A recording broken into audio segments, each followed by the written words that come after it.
Just as the founders of this body intended, we must work together and confront together those who threaten us with chaos, turmoil, and terror. The scourge of our planet today is a small group of rogue regimes that violate every principle on which the United Nations is based. They respect neither their own citizens nor the sovereign rights of their countries.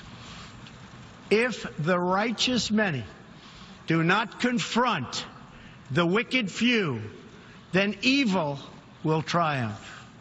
When decent people and nations become bystanders to history, the forces of destruction only gather power and strength. No one has shown more contempt for other nations and for the well-being of their own people than the depraved regime in North Korea. It is responsible for the starvation deaths of millions of North Koreans and for the imprisonment, torture, killing, and oppression of countless more. We were all witness to the regime's deadly abuse when an innocent American college student, Otto Warmbier, was returned to America only to die a few days later. We saw it in the assassination of the dictator's brother using banned nerve agents in an international airport. We know it kidnapped a sweet 13-year-old Japanese girl from a beach in her own country to enslave her as a language tutor for North Korea's spies.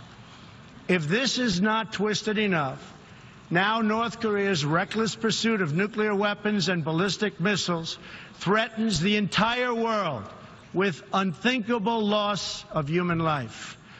It is an outrage that some nations would not only trade with such a regime, but would arm, supply, and financially support a country that imperils the world with nuclear conflict.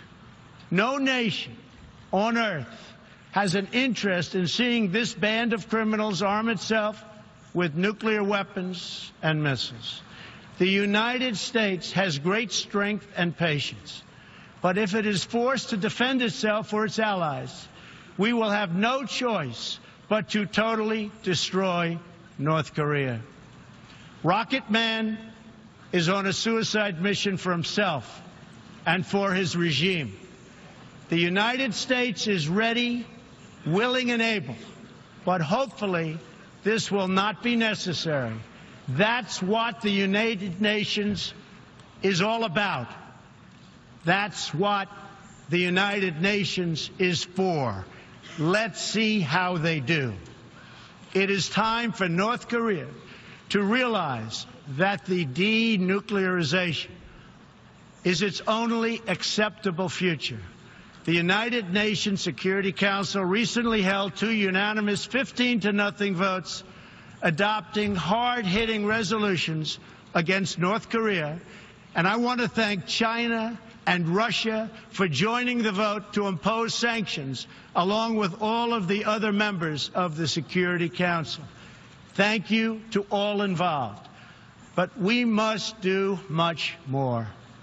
It is time for all nations to work together to isolate the Kim regime until it ceases its hostile behavior. We face this decision not only in North Korea. It is far past time for the nations